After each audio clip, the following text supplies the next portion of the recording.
Imagine California with no landmarks from before 1848 and no structures dating to the Spanish and Mexican periods. How different might the state be were it not for the efforts of some women determined to stop the erasure of the past? That might be the reality today.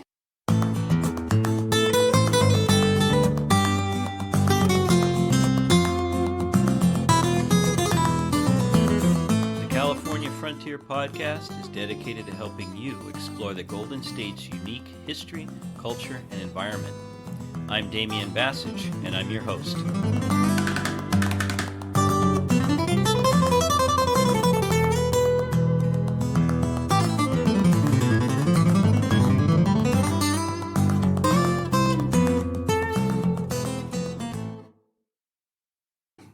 The first roads in the Californias were built beginning at the end of the 17th century, when the Jesuit order was in charge of establishing missions in Baja California.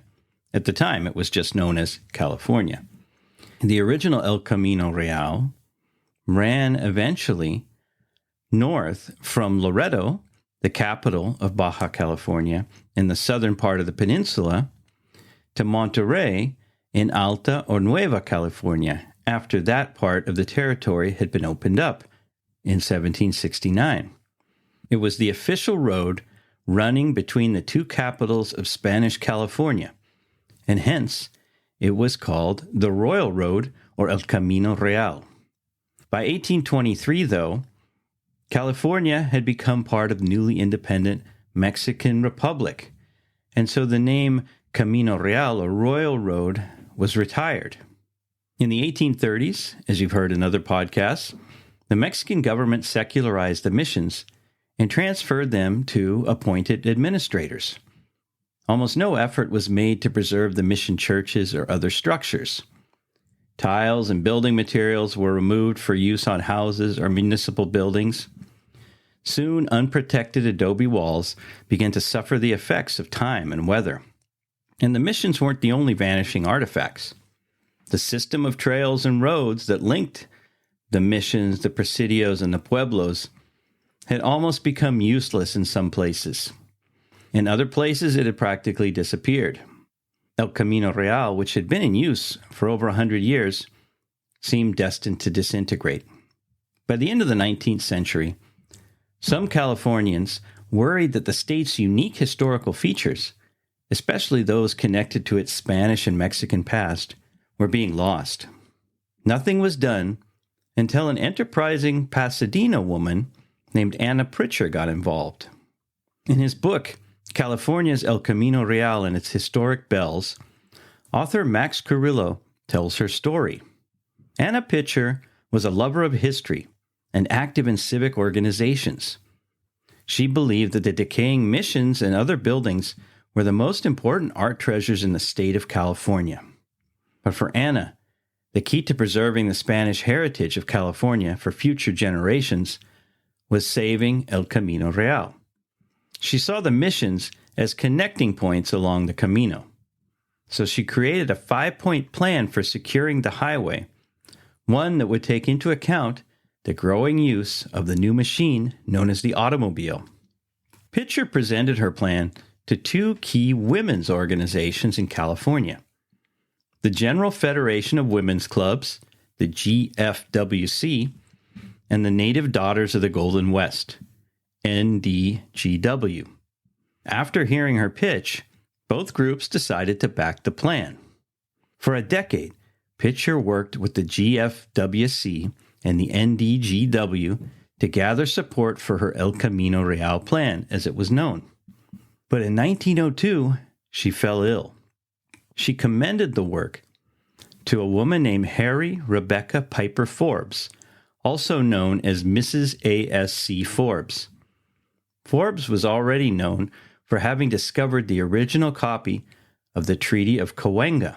The Treaty of Cahuenga was a document signed between Californios and the U.S. government after a battle that took place in January of 1847, when the city of Los Angeles, or the Pueblo of Los Angeles, fell to the U.S. So the treaty, or capitulation, was signed at a place called Campo de Cahuenga, which is today's Universal City. The agreement that was signed ended the fighting. Mrs. Forbes soon took up the mantle from Anna Pitcher and began working with these clubs to carry forward the project. Over the coming years, they set out marking out what they could identify as El Camino Real. They also worked at setting safety standards for all California roads. Thanks to the efforts of the women's clubs, in 1910, California Highway 2 was designated as El Camino Real. By the end of 1920, it was actually possible to drive the entire distance, with a few unpaved spots, from San Diego to Sonoma. Highway 2 later became Highway 101, and it's still called that today. Although it was successful, the push to preserve El Camino Real was not without its early critics. One of them was Charles Fletcher Loomis. Loomis was a supporter of mission restoration and Native American rights, and he later founded the Southwest Museum. But in 1904, he wrote that the movement lacked the right sort of leadership. Quote, "While it is now high time for men to take hold who know what's what, 80% of this whole Camino Real momentum is due to women." Unquote. Although Loomis felt the project was flawed because women ran it, there were plenty of Anglo-Americans who did not like the idea of marking the El Camino Real or the missions at all. As author Phoebe Krupp details in her book, California Vieja, Culture and Memory in a Modern American Place, by the end of the 19th century, many Americans saw the old missions as bizarre foreign artifacts in a modern America. At the same time, anti-Hispanic feeling was very high among Americans, thanks in part to the Spanish-American War. They saw the war as a way to rid the world of Spanish colonialism, and the missions were symbols of that same colonialism. In an 1897 article in the literary journal Overland Monthly, they described the missions as citadels of tyranny and argued against preserving them. Nevertheless, with America's victory in the war, Spain was now a vanquished foe, and things Hispanic were seen as no longer threatening. Opposition to commemorating El Camino Real and the missions became less intense.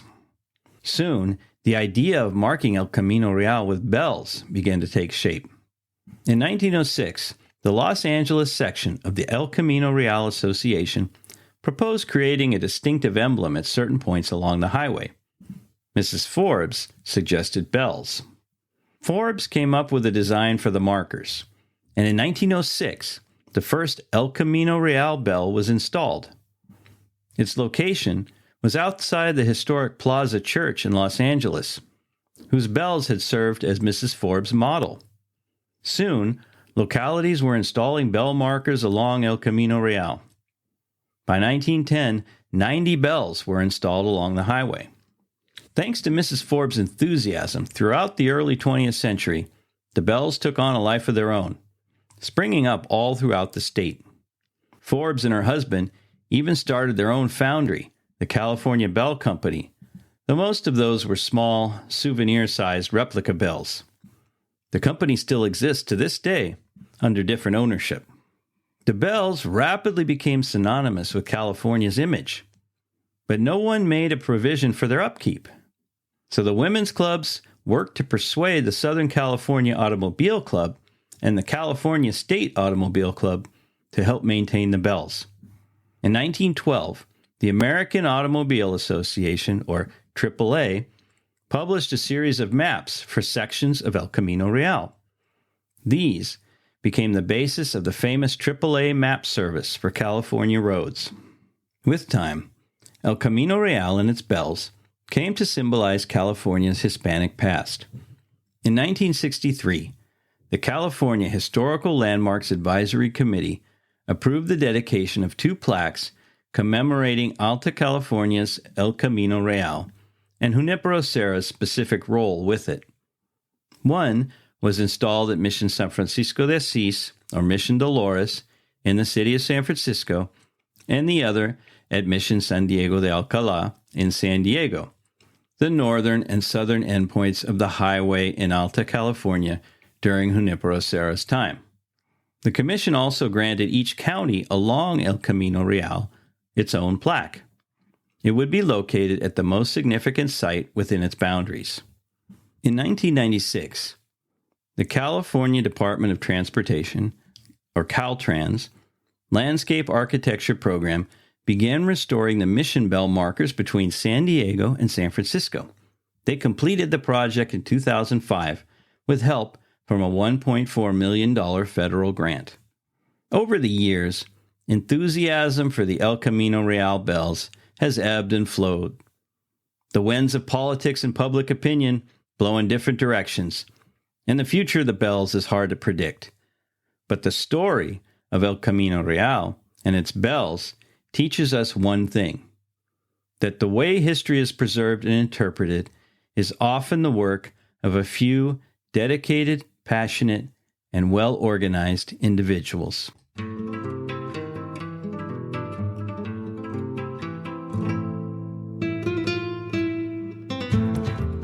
I hope you enjoyed this episode of the California Frontier Show. If you'd like to support the show, the best thing to do is to let other people know about it. If you'd like to support it monetarily, there are a couple ways of doing that. One is by scrolling down in your podcast app to where it says support the show. There you can become a subscriber for as little as $3 a month.